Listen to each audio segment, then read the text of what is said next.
Senhor da vida, permite que nos reunamos em Teu nome, nesta noite bendita de felicidade e esperança, para manifestar-te nossa gratidão imperecível.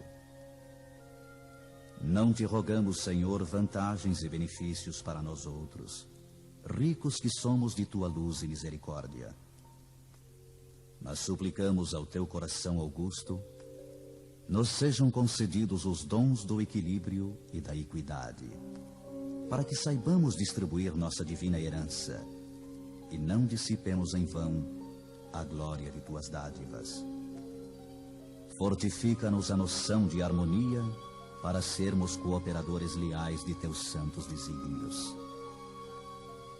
Erguemo-nos do abismo do passado por Tua vontade vigilante, e aqui nos encontramos para servir-te. Entretanto, Pai, vergados ao peso das inclinações humanas, por nós cultivadas durante milênios, não prescindimos de Tua disciplina e de Tua força paternal. Dá-nos o clima sadio da libertação de nós mesmos. Magnetizados pelas nossas recordações do pretérito, nem sempre te compreendemos a vontade soberana e criteriosa. Anula-nos o personalismo inferior para que a consciência do universo nos esclareça o coração. Levanta-nos o raciocínio para mais alto entendimento. Faze-nos vibrar no campo de Teus divinos pensamentos. Puseste em nossa boca o verbo construtivo. Encheste-nos a alma de luz e tranquilidade a fim de colaborarmos em Tua obra. Deste-nos, neste pouso de amor fraterno, companheiros dedicados ao bem, e em torno de nossa tarefa pequenina, colocaste a multidão dos aflitos e sofredores. Ó Senhor, como somos felizes pela possibilidade de ministrar em Teu nome consolações e esclarecimentos. Contudo, nós te imploramos inspiração e roteiro, considerando as responsabilidades dos que te recebem a mordomia da salvação. Ensina-nos a agir desapaixonadamente. Infunde-nos o respeito pela autoridade que nos deste. Ajuda-nos a desprender a mente das criações individuais, para que te sentamos mais de perto no esforço coletivo da elevação comum. E toda vez que nossos atos traduzam interferência indébita do livre-arbítrio na execução de Tuas leis, repreende-nos severamente, para que não persistamos no desvio impensado. Somos Teus filhos frágeis e confiantes. Todas as Tuas resoluções a nosso respeito são excelentes e belas. Concede-nos, pois, bastante visão, de modo a enxergarmos nossa aventura em Teus desígnios, sejam quais forem. Somos servos humildes de Tua sabedoria gloriosa. Neste celeiro de paz consoladora, recebemos através de 1000 recursos diferentes a Tua presença indireta, com a qual são atendidos os que choram e padecem. Ó Pai compassivo, que felicidade maior que esta, a de espalhar com nosso Senhor Jesus Cristo as Tuas bênçãos redentoras e carinhosas. Que escola mais rica, além da que se localiza nesta casa, onde aprendemos jubilosos a exercer o dom sublime de dar, dilatando-nos a alegria, estimulando-nos a coragem, santificando-nos a esperança, Tu permites ainda, Senhor, que possamos atender ao coração interessado em lenir e confortar espíritos queridos que se perderam de nossa companhia no curso incessante do tempo. De alma voltada para a Tua magnanimidade, endereçamos-te reconhecimento sem termo.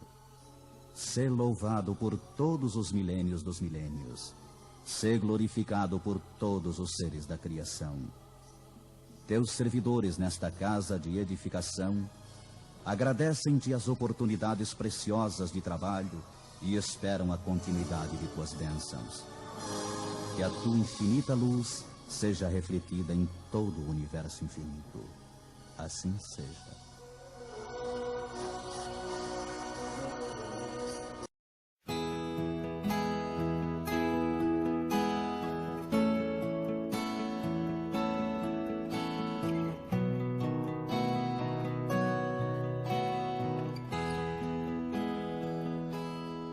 Quanta luz neste ambiente,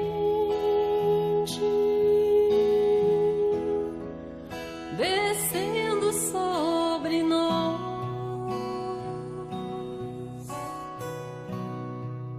vibrando em nossas mentes.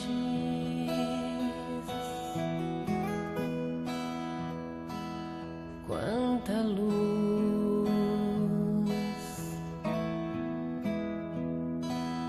quando assim em prece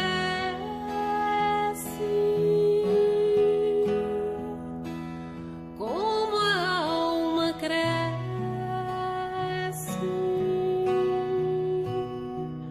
aos olhos de Jesus.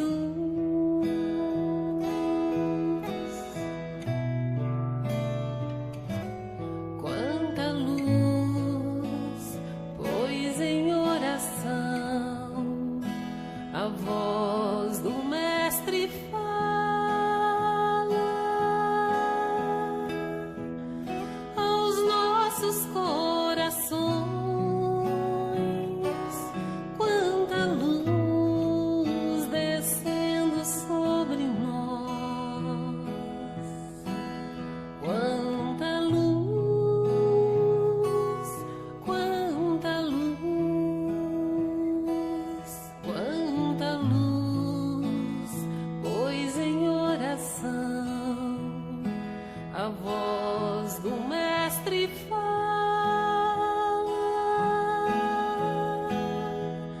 aos nossos corações. Quanta luz descendo sobre nós. Quanta luz, quanta luz.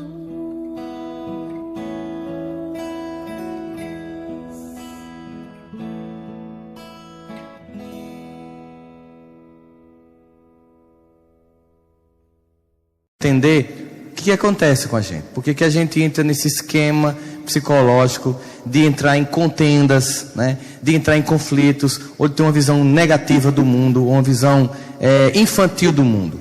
Geralmente nós temos uma tendência de olhar o panorama histórico ou a perspectiva de uma determinada época e cultura ou de uma determinada geração, e muito comumente a gente diz, e isso é sinal de que a gente está prestes a pegar o aeróbus, quando a gente diz assim: no meu tempo não era desse jeito. Quando você começa a dizer que no seu tempo não era desse jeito, você está querendo supor que no seu tempo era melhor. E quando você supõe isso, você está desdizendo a lei do progresso, que diz que todo o tempo que vem, ele termina sendo melhor do que o anterior. Que diz que toda geração que chega consegue ir mais longe do que a geração que sai. Exatamente, inclusive, sobretudo, pela colaboração da geração que está aqui antes, e que comeu um dobrado, e que abriu a picada, para o mundo da geração que chega ser mais fácil do que a da geração que vai. Portanto, é muito comum a gente fazer um recorte da cultura, ter, e olha a prova que eu vou usar, uma falsa sensação, fiquem tranquilos, eu não vou cair, uma falsa sensação, eu estou olhando, uma falsa sensação de declínio cultural. Quando Kardec pergunta, por que nós temos uma sensação de que, observando o mundo atual, ao invés de avançar, recuamos? Pergunta interessante, né? Porque olha só, ele estava dizendo o seguinte: do ponto de vista moral, pelo menos do ponto de vista moral, a sensação é de que, ao invés de avançar, recuamos. Ele percebia que materialmente a gente avançava, e Kardec nem tinha smartphone nem WhatsApp, mas ele percebia que a gente avançava materialmente falando, mas ele tinha também essa sensação de que havia um certo declínio do comportamento, das condutas. E os espíritos respondem assim: tu te enganas, porque se tu observares bem, verás que o mundo só avança. No entanto, todavia, porém, entretanto, mas, ou como gosta de Emmanuel falar, debalde, quando tem necessidade de reformas, o mal tem que chegar ao extremo para que o homem sinta a necessidade do bem e das reformas. Ou seja, aquilo que havia sido contido, ele explode e eclode para que a gente faça a mudança. E aí quando a gente pensa nisso, a gente pensa numa geração que aparentemente está perdida, a gente começa a perceber como a gente começa a reclamar do tempo atual, sem perceber o nosso papel no tempo histórico no qual nós estamos inseridos. Para isso eu vou dividir a plateia aqui agora à tarde, para definir com que grupo eu estou falando. Pode ser? Tudo bem. Sem vergonha nenhuma, levante a mão se você quando estudava pagou moral e cívica. Não sou o único velho aqui hoje. O SPB. Se você é aquela pessoa que botou um bombril na antena da TV para pegar melhor, você teve a ideia inteligente de botar uma tela azul na tela preta e branca da TV para achar que ficava colorida, e percebeu que criou os Smurfs, todo mundo ficou azul, né? Você que quando a sua havaiana torou, botou um prego e continuou usando. Isso não é reciclagem, é pobreza mesmo. Naturalmente, a tendência dessa geração, e eu não estou falando do pessoal da Vila Sésamo para não construir ninguém, não constranger ninguém. A tendência dessa geração é observar os tempos atuais com um certo descrédito. E aí, se a gente fizer um recorte da cultura, nós temos essa falsa sensação de declínio cultural. Querem ver? Geração moral e cívica, música da nossa infância. Marmelada de banana, bananada de goiaba, goiabada de marmelo. Se tudo pica-pau amarelo, se tudo pica-pau amarelo. Vou parar para não chorar, para ninguém entrar em clima de nostalgia. A pergunta é, nessa música tem melodia? Tem poesia? Autor, Gilberto Gil. Logo depois entrou o Balão Mágico, e eu fui apaixonado por Simone. Fiquei muito triste quando ela soube que tinha um namorado. Foi doído para mim. Foi o primeiro chifre virtual que eu recebi na vida. E a música da nossa época, então, do Balão Mágico era: depende de nós, quem já foi ou ainda é criança, que acredita ou tem esperanças, quem faz tudo para um mundo melhor. Tem música, tem melodia, autor, Ivan Lins. Nos anos 90, entra no mercado fonográfico infantil brasileiro um outro fenômeno, cuja poesia e a profundidade poética é tão grande que eu precisaria da ajuda de vocês para interpretar esse poema shakespeariano que diz: Hilari, Hilari, Hilarie, oh. Começou a era da vogal na música brasileira. Depois veio aê, aê, aê, depois Bem, a gente chegou à sensação de que a poesia meio que se perdeu, a melodia meio que se empobreceu. No entanto, a gente pensou, não vai piorar. Imagina. Não. No entanto, como é momento de transição planetária, Papai do Céu permite que uma galera desça para fazer uma recuperação. Vocês lembram de ré? Era a recuperação da recuperação que a gente fazia naquela época, dos ídolos do moral e cívica. E essa galera, obviamente, chega e começa a influenciar a cultura, e começa com uma música que diz assim, que vai descendo na boquinha da garrafa, e até hoje, toda vez desce mais um pouco. A música, ela é mais pornográfica, ela tem menos valores, e são ídolos da geração atual. Facilmente, olhando só por essa perspectiva, eu posso dizer, esta geração está perdida.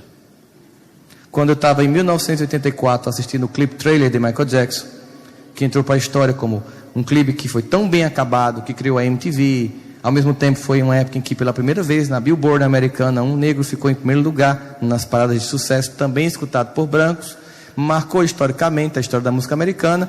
Meu avô entrou na sala, viu vendo o clipe de Michael Jackson, parecia um monte de Walking Dead andando, e meu avô perguntou o que era aquilo. Eu fui explicar que era Michael Jackson, que aquilo era muito bonito, que era maquiagem. Ele olhou para mim e fez: esta geração está perdida.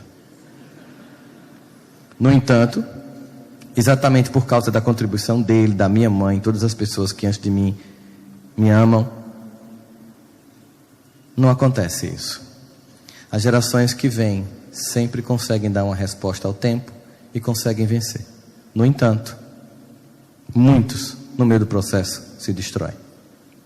E como a doutrina espírita não tem proposta de salvação individual, mas de redenção coletiva, o nosso objetivo aqui é criarmos em nós um conjunto de sentimentos de esperança, certeza de que nós fazemos parte da construção de um novo tempo e não podemos impedir que isso aconteça com uma visão simplista de sociedade, reclamando de tudo o que acontece o tempo inteiro. Reclamando do clima, reclamando do casamento, reclamando do trabalho, reclamando de tudo absolutamente. Ou seguindo aqueles 2 sintomas da loucura atual, que tudo que a gente tem que fazer é prazeroso. Tudo tem que ser legal. Sabe o que acontece com os professores? Eles são torturados por famílias que acham que o professor tem que dar uma aula fantástica e que a aula tem que ser uma coisa prazerosa. A pergunta é: quem acha prazeroso estudar cosseno e cotangente? Como você acha que seu filho se sente de manhã quando ele acorda sabendo que vai fazer o futuro do pretérito imperfeito? O conhecimento, ele é exaustivo e exige disciplina.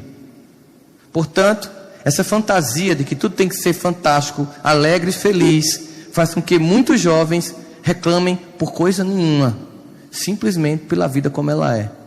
Porque muitos pais não sabem explicar que a vida tem momentos de angústias, que a vida tem altos e baixos, que um ser humano que está nesse mundo ainda em processo evolutivo, um mundo ainda em expiação e provas, alterna humores, sentimentos, tem angústia, tem dor.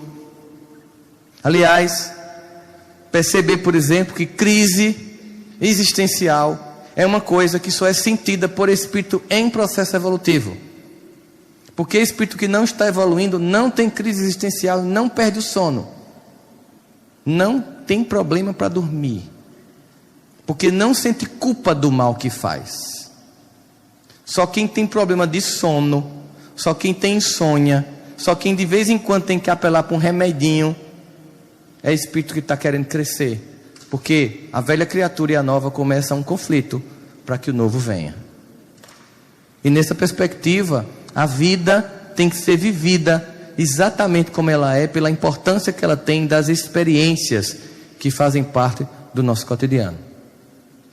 Os professores são chamados para formações com a promessa de que apareça uma nova didática para que eles possam dar uma aula fantástica, como se fosse o Cirque du Soleil.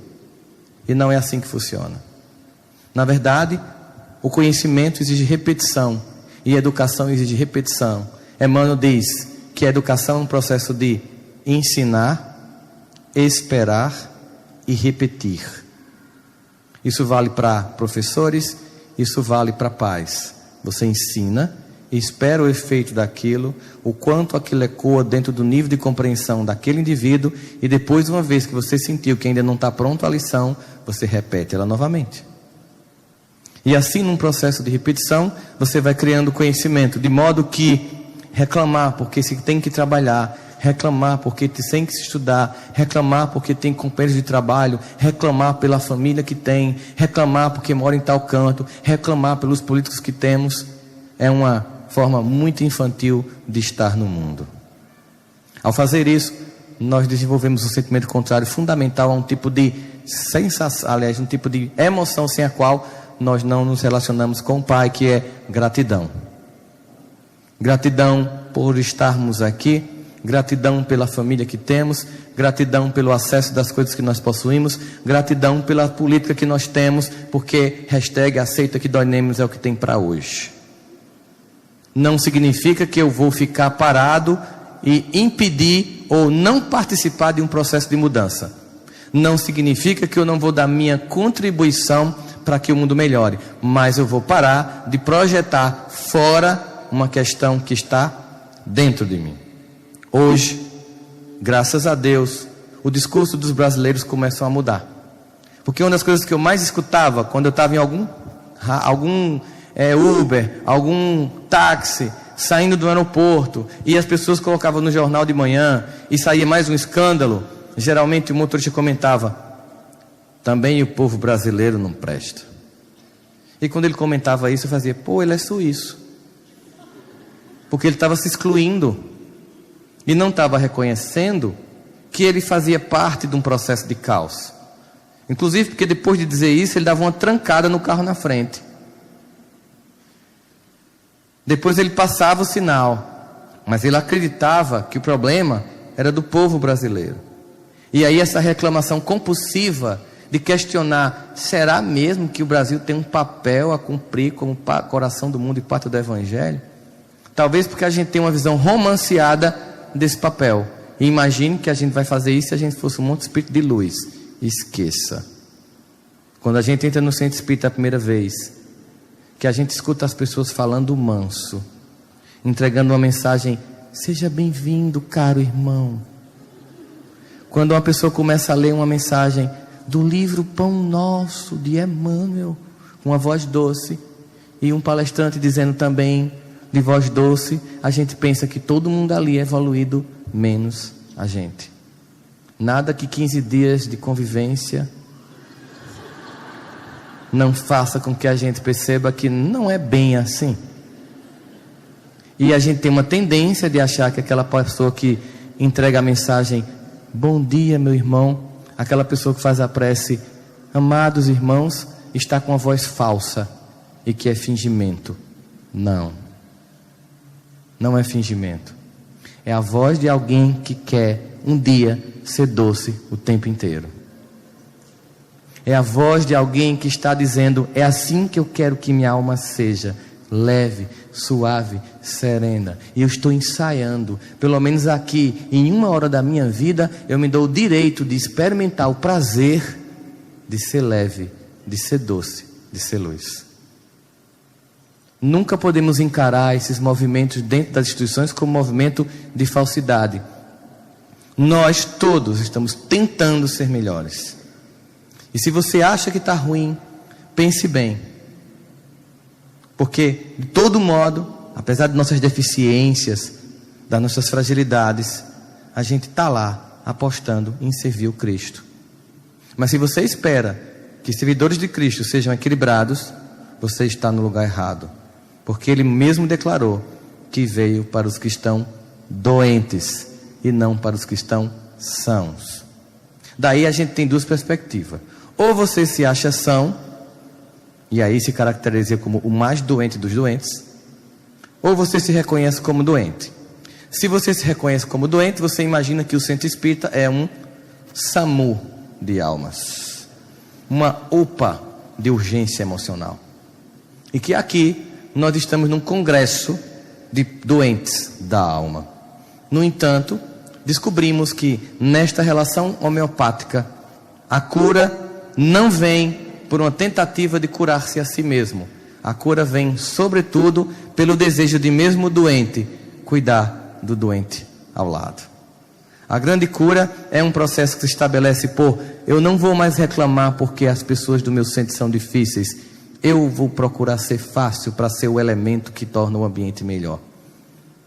Porque a gente faz um grupo de estudo de Joana de Ângeles, autodescobrimento, começa a estudar, vê a importância do convívio, da empatia, da resiliência. Em todo grupo de estudo tem aquela pessoa que tenta monopolizar, fala o tempo inteiro e sempre que vai fazer uma pergunta faz uma palestra. Não sei se acontece aqui.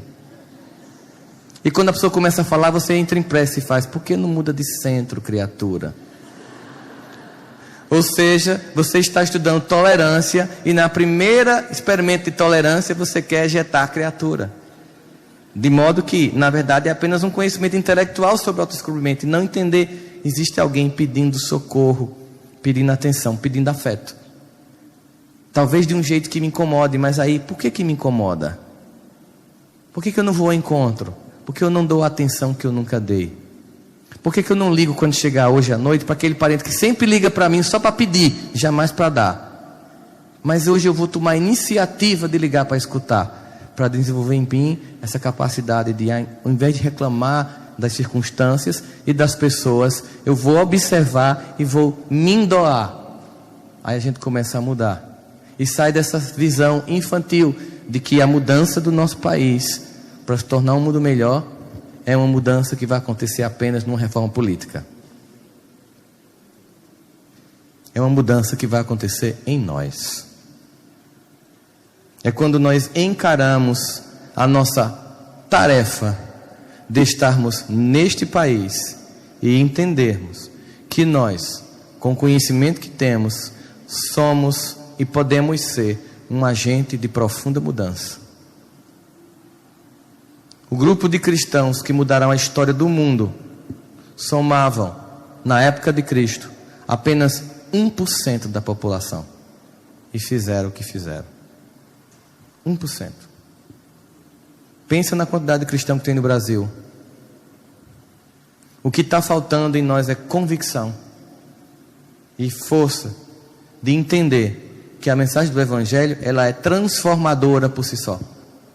Ela tem um poder de penetrar profundamente em nossas fibras. E se tudo que a gente sente, a gente puder vivenciar, se o que a gente lê nas romances de Emmanuel, de André Luiz, de Joana, de Manuel Filomeno, nas obras todas que a gente tem acesso da codificação, se não for apenas um deleite intelectual, que nos atrai pelo conhecimento, pela cultura extrema, mas for uma obra que nos alerta sobre processos de mudança interior, eu começo a não mais reclamar da vida e entender que eu estou no lugar certo para cumprir uma tarefa. Tarefa de, em mim, fazer a mudança que vai ecoar no meu país. Eu gosto muito de citar essa pesquisa, vocês devem ter ouvido já, do IBGE, quando perguntou 4 coisas para os brasileiros, para entender como o brasileiro se sentia em relação a si. A primeira pergunta foi: você é racista? Mais de 90% dos entrevistados disseram: de jeito nenhum, eu não sou racista. Teve um que tinha tanta convicção de que não era racista, que complementou a resposta dizendo: eu mesmo tenho vários amigos negros de alma branca. Depois a segunda pergunta foi: o Brasil é um país de racista? Mais de 90% dos entrevistados disseram: sim, no Brasil tem muito racista. A terceira pergunta foi: você é invejoso? Mais de 90%, não. O que é meu, o que é do outro é do outro. E a quarta pergunta: você é invejado? Mais de 90%, muito. Não posso trocar de carro que o povo olha, não posso pintar a casa que o povo pinta. Assim, temos um país esquizofrênico. Um país cheio de invejosos e racistas, mas ninguém admite que seja. Tem até um humorista no meu estado que diz que o problema é que ninguém assumiu o Brasil. E ele diz que começa no hino essa informação. Ouviram do Ipiranga. Ele diz que ninguém diz quem foi que ouviu. Ninguém assume. Eu ouvi, eu estava lá. E óbvio que ele faz uma piada sobre esse sentimento de não tenho responsabilidade com o caos que está aí. Por isso eu posso reclamar de tudinho. Do que entra, do que sai, do que está para sair, do que está para voltar. Eu posso reclamar tudinho. Ninguém presta. Pronto, ninguém presta, vamos jogar na lata do lixo. Vamos reclamar. E... como assim? E eu? Eu sou bem melhor, sou superior. O ano que vem vai ter eleição, não vai? A imprensa vai cobrir assim, invariavelmente. Eleição para o Senado, deputados federais e estaduais, né? Presidente e governadores. A imprensa cobra assim: dia 3 de outubro. Você acorda para votar e no jornal: hoje os brasileiros saem para escolher os seus representantes. Como vocês se sentem quando escutam isso? Meus representantes?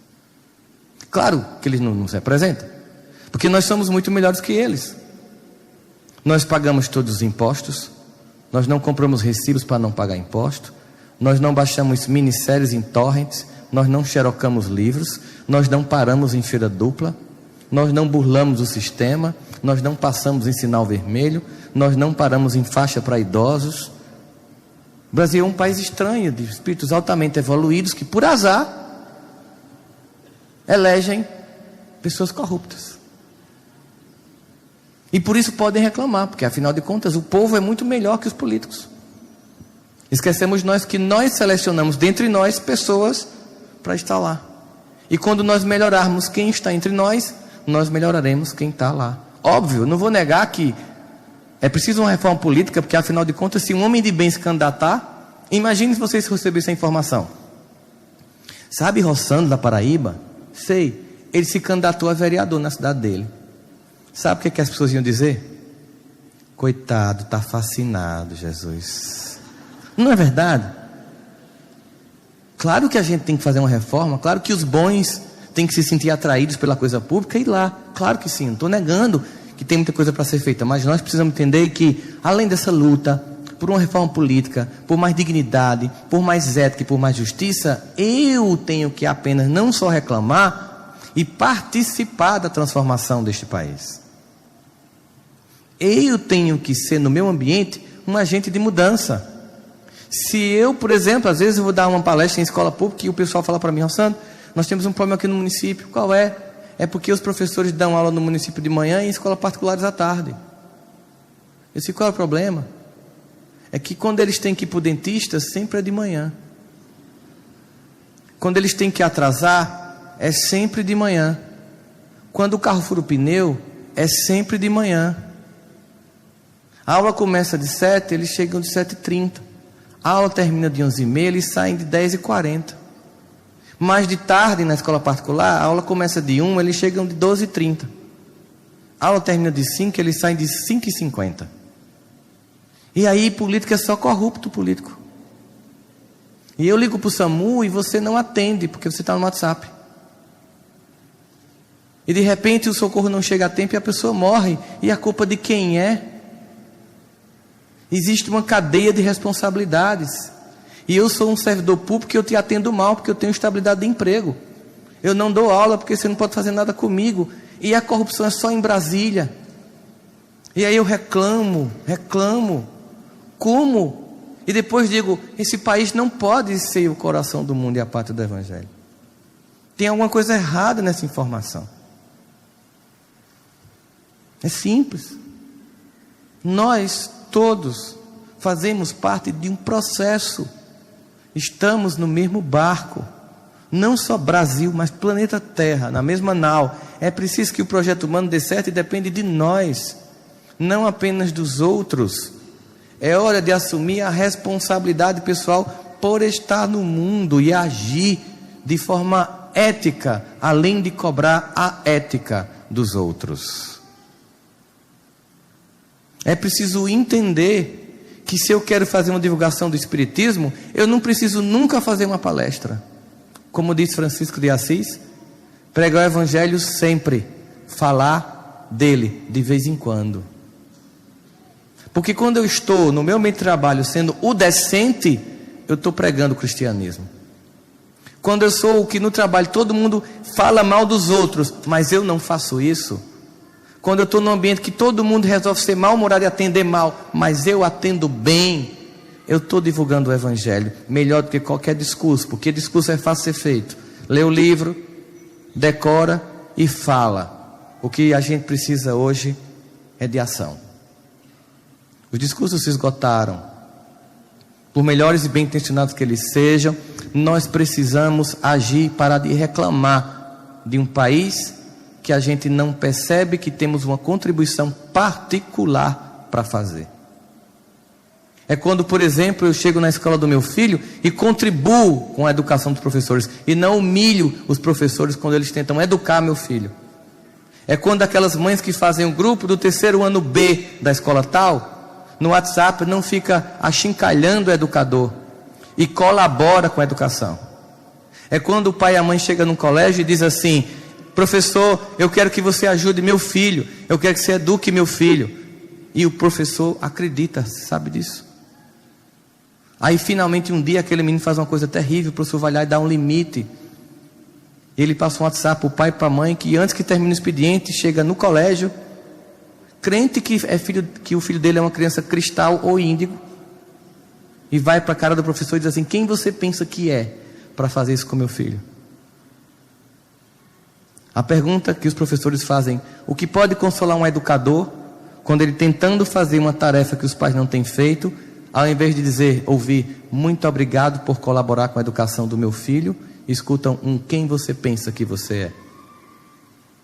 Uma vez um professor me perguntou isso num congresso. Eu disse: sabe o que pode consolar um professor na hora dessa? Ele disse: o quê?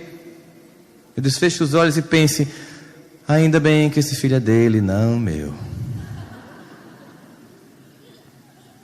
Reclamamos de professores, reclamamos de escola, reclamamos de governo, reclamamos de parentes, reclamamos do casamento. E nunca paramos para agradecer tudo. E aí fica tóxico o ambiente. Porque aí, inclusive, você fica sem assunto, né? Você entra no elevador, se tiver frio, aí você diz, mas tá frio hoje, né? É, tá muito frio. Se tiver quente, mas tá quente hoje, tá quente demais. Você viu piscando? Vi. Esse pai não tem jeito. Tem jeito não. E fica reverberando, ecoando a conversa superficial, sem visão de profundidade sobre a contribuição que a gente tem que dar para o mundo de hoje. Para isso que a gente está aqui. A gente está aqui porque a gente já fez diferente. A gente está aqui porque a gente já participou do transtorno. A gente foi o autor do caos da corrupção. Aí, Papai do Céu diz assim, volta lá. Recebe essa mensagem rediviva e reaviva teu coração no Evangelho e ser um instrumento da paz. O pedido de São Francisco não é a confirmação de que ele seja, é o desejo de ser. Senhor, fazei de mim um instrumento da tua paz. Ele não diz, Senhor, eu sou um instrumento da tua paz. Ele deseja e ele pede a Deus para que na vida dele Deus opere de modo que ele seja um instrumento de paz. E onde houver ódio, que eu leve o perdão. Sabe o que a gente faz? A gente divide no Brasil no meio, entre um grupo político e outro, briga até com o parente em casa, por pessoas que não sabem nem que a gente existe. O ano que vem está bem claro que vai ser mais um ano de profunda divisão nesse país. E eu vejo espíritas nas suas redes sociais defendendo um dos lados como se fosse a mais pura e cristalina verdade, e atacando o outro como se fosse a representação do Satanás. E eu me pergunto se esse mesmo Facebook ou mesmo Instagram teria a mesma intensidade de postagens sobre a mensagem de Jesus. Se seria possível, pelo menos fazer assim, para cada post defendendo o grupo e atacando o que eu acho que está errado, eu coloco no Evangelho do Cristo no meu Facebook, no meu Instagram e nas minhas postagens e repostagens dentro dos grupos de WhatsApp de família. Será que eu consigo fazer isso, esse equilíbrio de forças?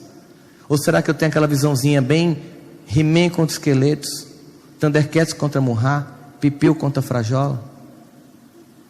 O bem e o mal, sendo sempre bem eu e os meus, e mal os outros. O mundo é mais complexo do que a gente imagina. É tão complexo que até o Batman está lutando contra o Superman agora. É muito mais complexo do que eu achar que eu estou certo e que o outro está errado.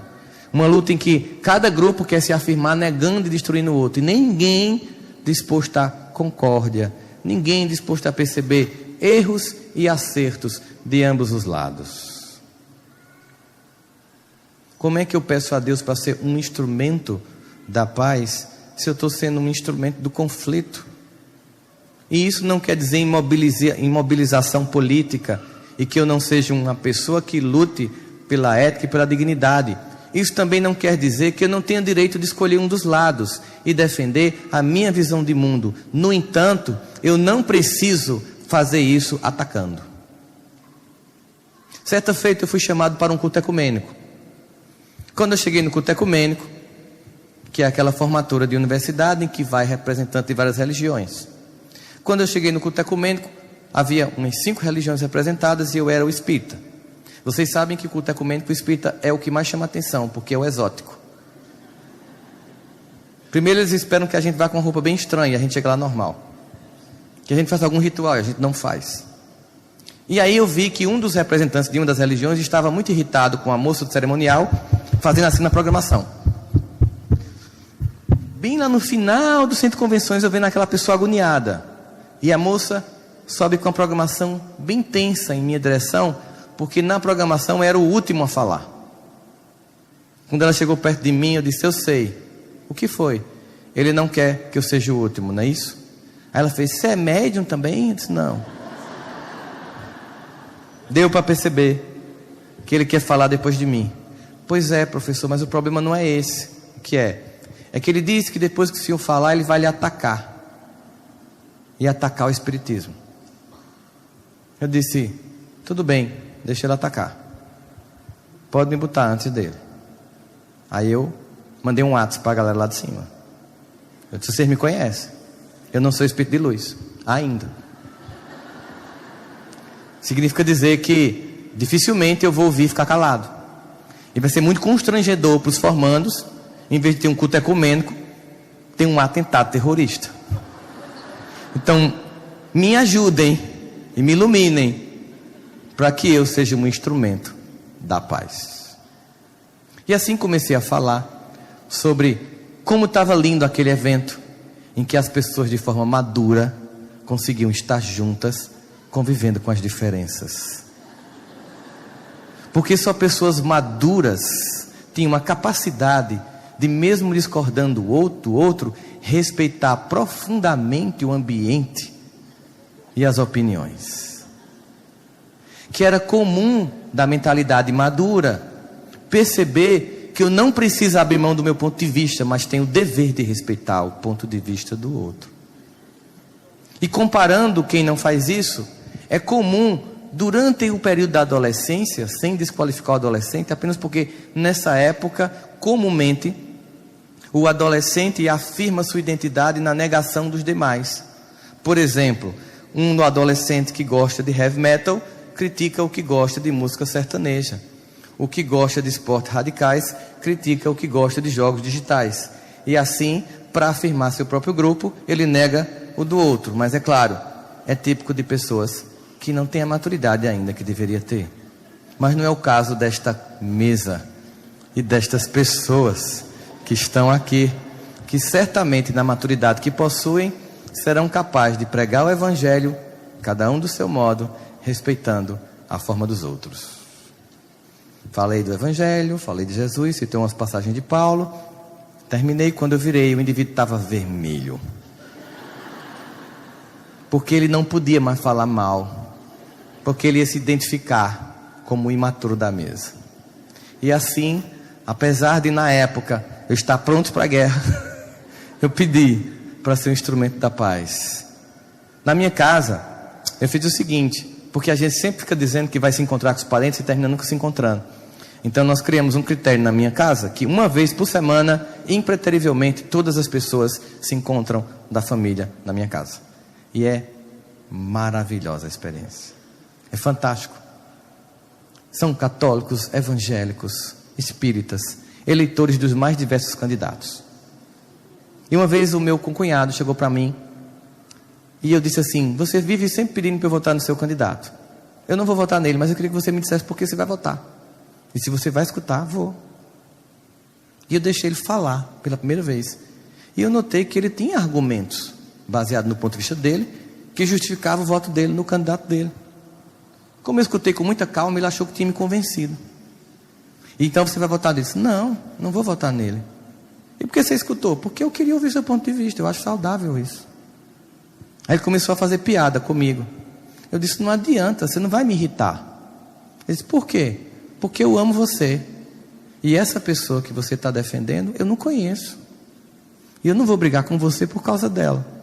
Aliás, eu queria só te avisar um negócio, que é, também não sabe quem é tu não.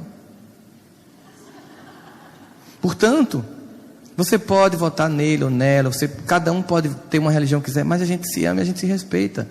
E é importante que a gente aprenda a conviver com os outros. Porque eu preciso viver num mundo diverso. E não num mundo em que eu apago as diferenças para ser só como eu quero, só como eu penso e só como eu desejo. Eu não preciso abrir mão do meu ponto de vista, mas tenho que respeitar o ponto de vista do outro. Aí eu saio do conflito para a concórdia. Eu não encaro que o outro é mau. Eu simplesmente penso que cada um vê o mundo e pensa que a solução política vem de uma perspectiva diferente, como também a visão de religiosidade. Eu paro de viver essa angústia de viver sempre o mundo a partir dessa perspectiva. Além de reclamar compulsivamente sobre o ambiente político do Brasil, nós temos também as profundas reclamações familiares. Comumente as pessoas acham que nasceu na família errada, que a cegonha teve um problema no código de barra e bateu no canto errado. Talvez naquele dia o controle de qualidade não tivesse muito bom e você caiu no canto errado. Eu sei que tem uns parentes que a gente pensa assim: eu sei que eu tenho muito compromisso quando eu desencarnar, eu tenho muita coisa para acertar, mas eu quero pelo menos uma primeira pergunta: por que aquela criatura nasceu na minha família? Eu sei. A gente tem essa sensação falsa. É muito comum as pessoas reclamarem. As pessoas têm uma visão infantil de família. E comumente chegam e apenas reclamam. E dizem: meu pai não me amou, minha mãe não me deu atenção, meu irmão competia comigo. E sempre com um tom de crítica, de lamento, de angústia, se dizem vítimas. Mesmo sendo espírita, sabendo que a gente está invertendo papéis. Mesmo assim, vítimas. Uma vez chegou uma pessoa para mim e fez: eu sou carente, culpa da minha mãe que não me dava atenção. Geralmente quando alguém diz isso no consultório, você fica procurando saber que posição a pessoa ocupa na família. Porque dependendo da hierarquia do filho, a tendência psicológica de alguns comportamentos. Por exemplo, o filho mais velho eu chamo de a experiência. Você testa tudo nele. Geralmente ele é mais obediente, certo? Depois vem o do meio, o carente. Ninguém me ama, ninguém me adora, ninguém me chama do meu amor. E finalmente o caçula, que você pode bater para sangrar, mas ele só faz o que quer, ele vem para lhe desmoralizar.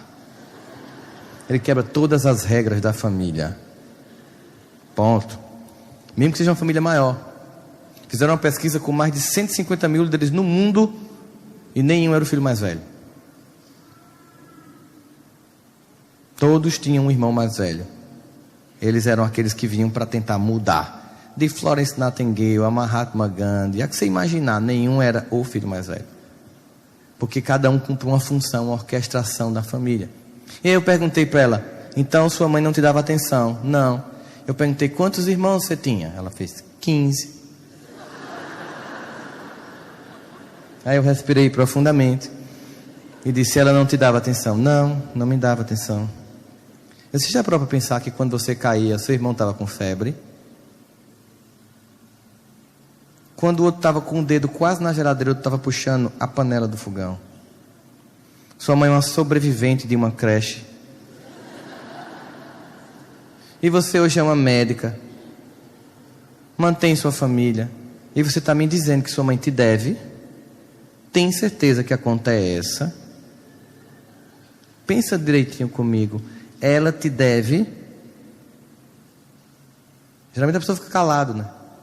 Outro cara chegou: meu pai era um alcoólatra, eu odeio ele, todo domingo estava bêbado. O que seu pai fazia? Ele carregava peso no porto. Não sei como é que chama aqui, se é chapa, lá é chapeado, que carrega o navio. E como era a vida dele? Ele trabalhava de 5 da manhã às 10 da noite, todos os dias, de segunda a sábado. Então teu pai trabalhava de 5 da manhã às 10 da noite, todos os dias, de segunda a sábado? É. E no domingo tomava cachaça? Sim. E tu fazia o que no lugar dele no domingo? Trabalhando de 5 às 10. Tu tomava todas também. Ele resetava, cara, para poder continuar vivendo. Era uma vida tão mecânica, tão robotizada, que no domingo ele desconectava dele mesmo. Ele bebia para esquecer o quanto era difícil a vida que ele tinha. Mas me diz uma coisa: segunda-feira, o que é que ele fazia? Ele fugia de casa? Não. Ele ia para o porto e começava tudo de novo. E com isso ele fazia o que, esse dinheiro? Ele só bebia? Não. Ele manteve a casa. Ele pagava a feira. Ele pagava as contas. Ele pagou meu colégio.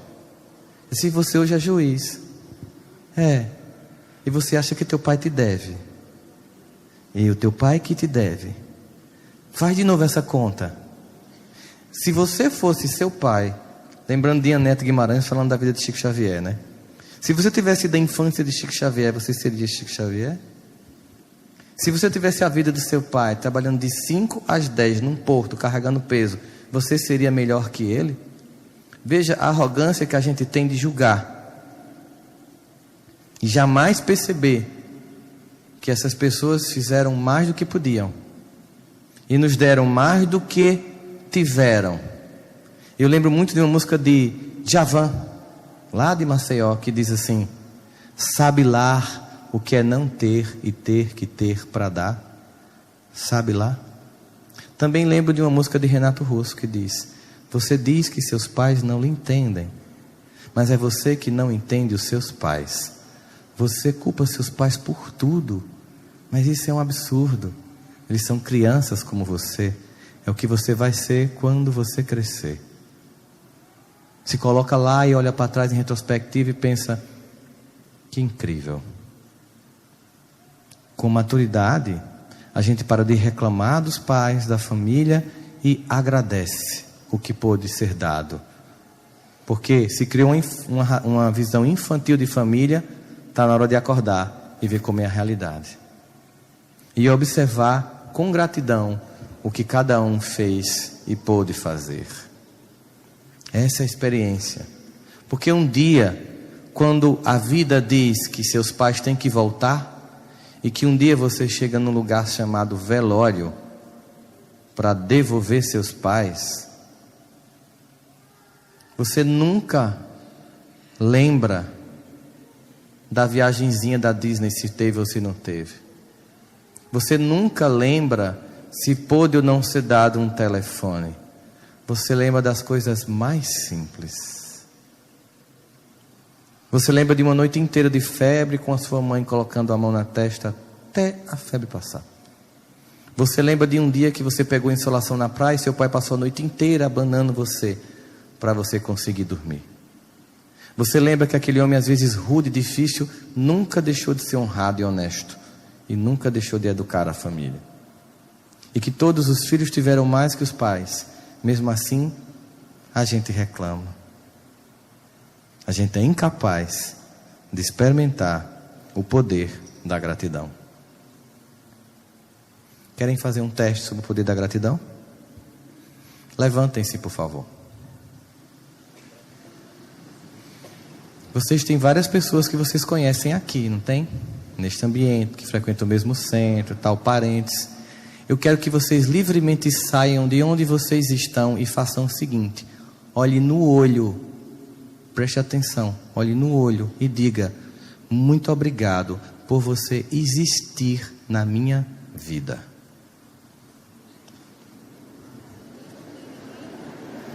Isso. Agradece.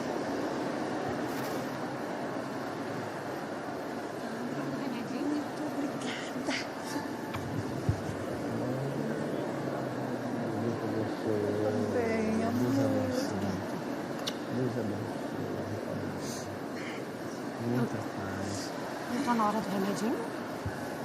Eu vou tomar logo. Ninguém vai nem perceber.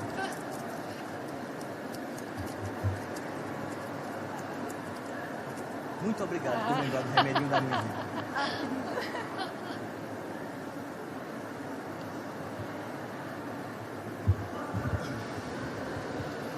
Estou te ouvindo.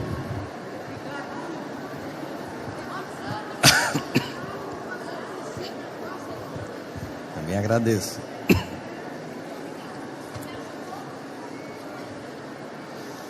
Cuidado para não rolar um clima, é só para agradecer. Cuidado.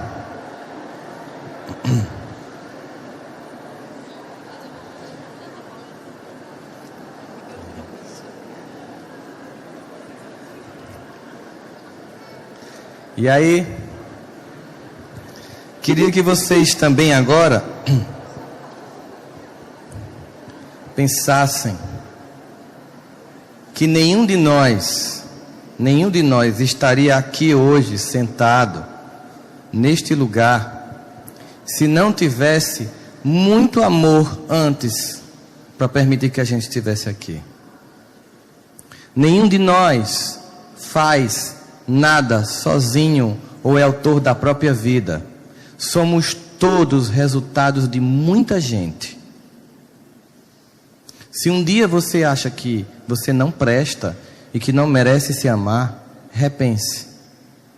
Porque foi muito investimento do alto para que a gente estivesse aqui. Foi muito planejamento e amor para que a gente estivesse aqui. Todas as dores forjaram em nós um ser melhor. E as dores de hoje estão forjando na gente um ser melhor ainda. E como diz o livro de Eclesiásticos, para Deus o melhor das coisas é o fim e não o começo. Porque no fim a gente entende o porquê de todas as coisas. No fim a gente entende o tudo da graça. No fim a gente entende por quê. Porque um pai mais difícil, a gente entende que era o que a gente precisava. Porque cada um... Assim eu paro de reclamar e passo a agradecer.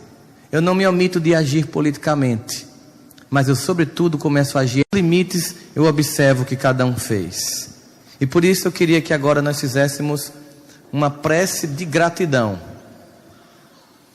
E por isso mesmo eu queria que vocês fizessem isso de olhos fechados, para poder se entregar plenamente a esse processo, imaginando ele como curativo, libertador e de perdão. Que você vai reconhecer agora, quando nós juntos formos cantar essa música, juntos, uma música de gratidão a todas as pessoas sem as quais nós não estaríamos aqui.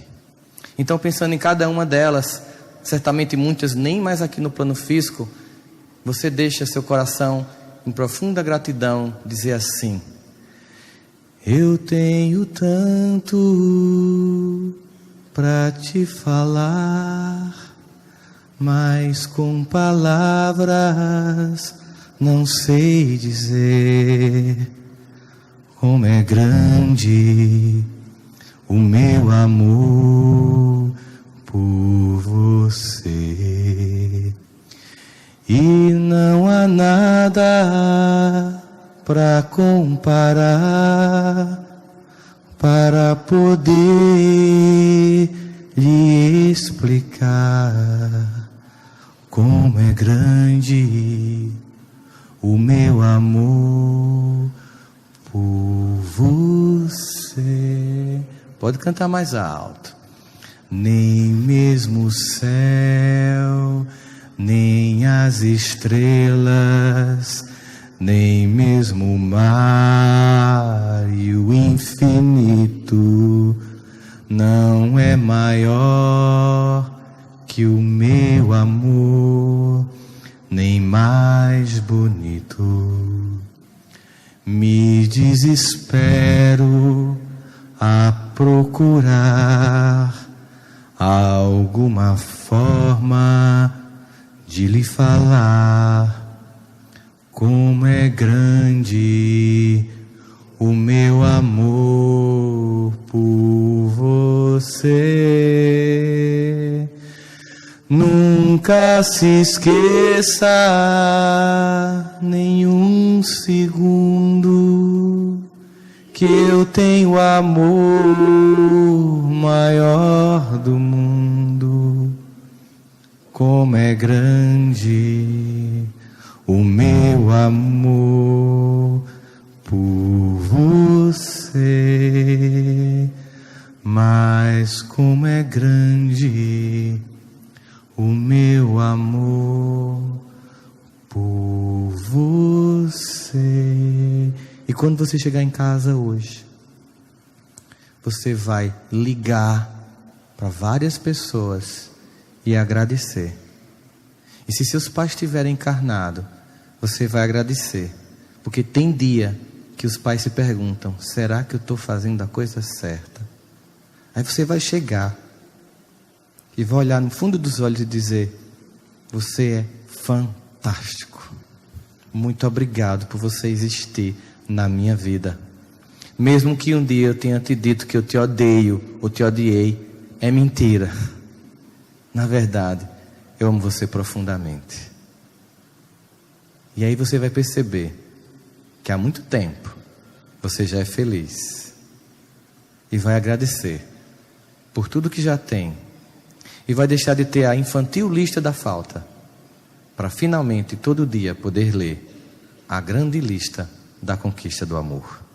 Muita paz a todos vocês.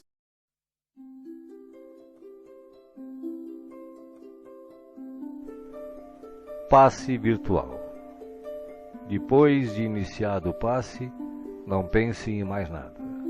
Mentalize sua casa, sua família e seus desejos. Usando a sala de passe virtual do Instituto André Luiz, esteja convicto de que realmente precisa tomar um passe. Não use a sala somente por curiosidade. Visitando a sala por visitar de maneira informal, deixará de usufruir dos seus benefícios quando dela necessitar realmente. Utilize a sala com gratidão e respeito, como faria num centro espírita material. Aconselhamos a utilização da sala apenas uma vez por semana, salvo em caso de grande necessidade. Em silêncio, evoque a proteção de Deus e de Jesus para o passe. Desejando, após a invocação, rogue também o concurso do seu anjo da guarda ou dos espíritos superiores com os quais tenha maior afinidade. Procure afastar de sua mente quaisquer pensamentos negativos. Respire fundo, pausadamente, com calma e confiança. Prepare-se para orar. Ore com Jesus. Pai nosso, que estás no céu, santificado seja o teu nome. Venha a nós o teu reino e seja feita a tua vontade, assim na terra como no céu. O pão nosso de cada dia dá-nos hoje. Perdoa as nossas dívidas, assim como nós perdoamos os nossos devedores. Não nos deixeis cair em tentação, mas livrai-nos do mal. Porque teus são o reino, o poder e a glória para sempre. Assim seja. Vamos dar início ao passe. Como as folhas envelhecidas se desprendem das árvores, deixe os sentimentos que já não servem mais se soltarem de você suavemente, mas de forma inexorável. Pequenos pontos de sofrimento e que se chamam amargura, tristeza, raiva, decepção, se vão de sua mente um a um para não mais voltar. O vento da vida leva-os para longe sem que possam retornar e refazer o vínculo pernicioso. Pouco a pouco a árvore de suas emoções vai se esvaziando de negatividade até mostrar-se limpa e pronta para a renovação.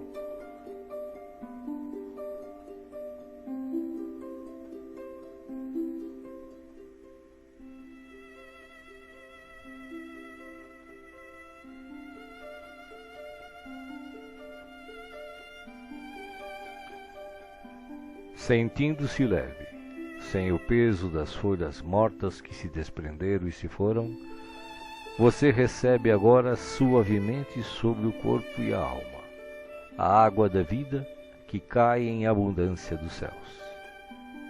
Esta água limpa, higieniza, purifica, desobstrui e tonifica todas as células do seu ser. Nada fica fora da sua ação renovadora. Ao tempo que limpa e hidrata o corpo, o líquido cristalino descedenta o espírito, aplacando a aflição, a ansiedade e a inquietação.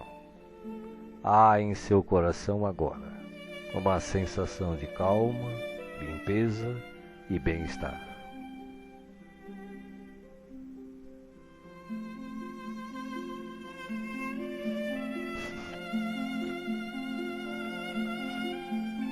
Um leve frio, e eis que o sol de Deus surge para aquecer e aconchegar. Os raios cariciosos penetram-no por inteiro, aquecendo-o ternamente qual materno abraço, proporcionando conforto e segurança ao coração.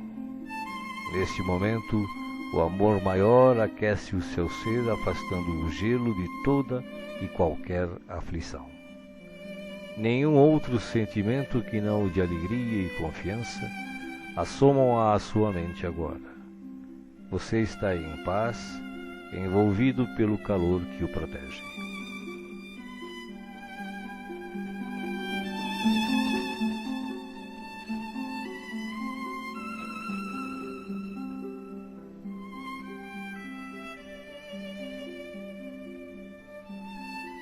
Do coração da vida, flores perfumadas para você.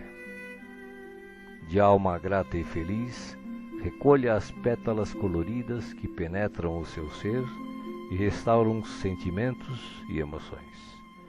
Felicidade, esperança, fé, coragem e determinação passam a significar novamente vontade de viver.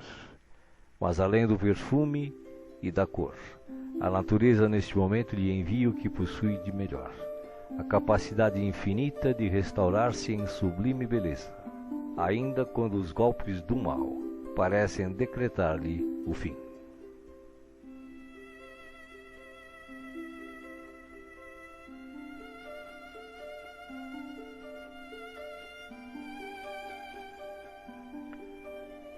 As mãos divinas estão repletas de luz. Suavemente a luz transborda e se derrama sobre você, como cascata dourada de indizível e ignota essência. A alma, pouco a pouco, se impregna de doce felicidade, permitindo o renascimento íntimo dos mais nobres propósitos de elevação, progresso e realização. Banhado em sublime força, você se entrega profundamente ao doador da luz, absorvendo as energias que darão a partir de agora novo e abençoado impulso ao seu viver.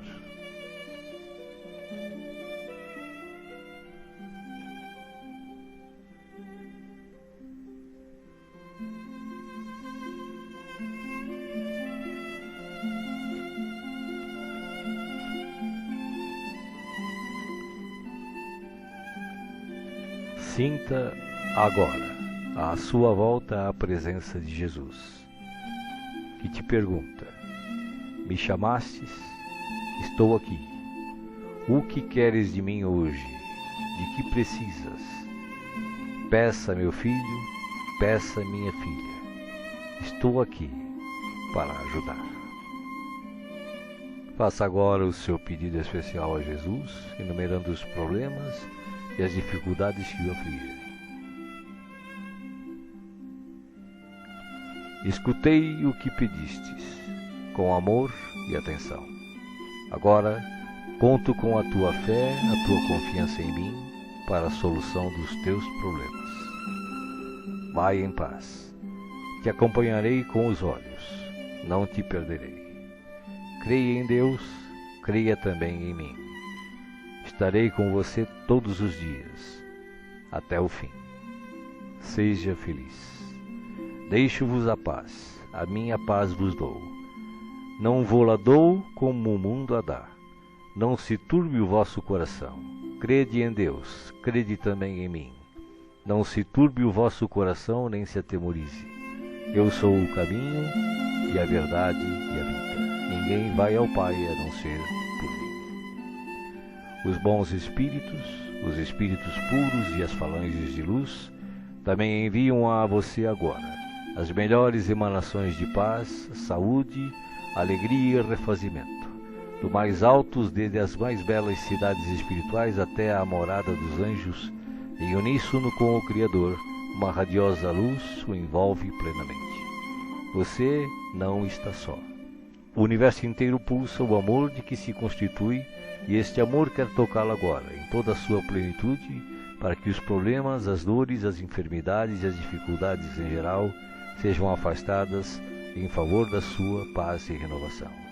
Você está recebendo vida, vida em abundância. Guarde-a no coração.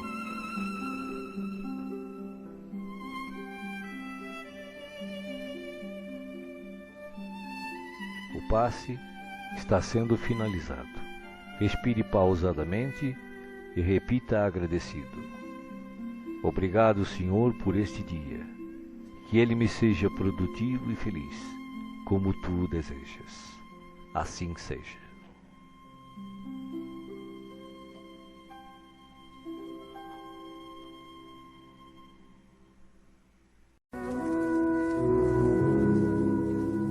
A ti, Senhor, nossos agradecimentos por esta hora de paz intraduzível e de infinita luz. Agora, que cessou a nossa oportunidade de trabalho nos círculos da carne, nós te agradecemos os benefícios recolhidos, as aquisições realizadas, os serviços levados a efeito.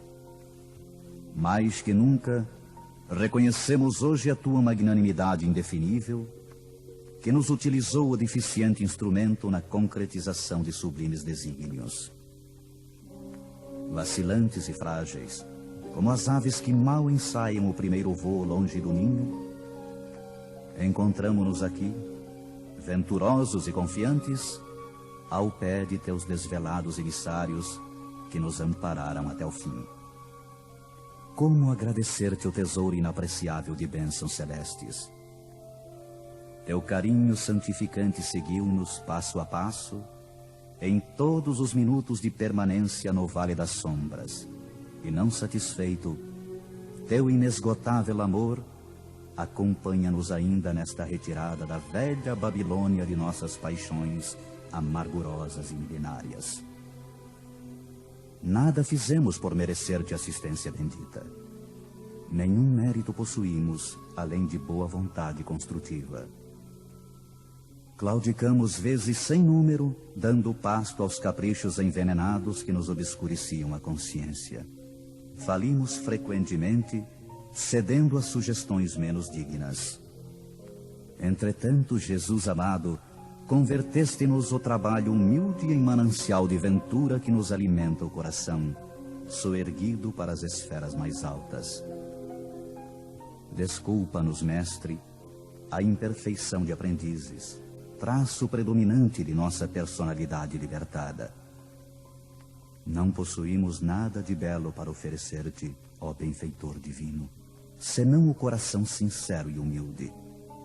Recebe-o, mestre, como demonstração da confiança de teus discípulos pequeninos, e enche-o de novo com as tuas sacrossantas determinações.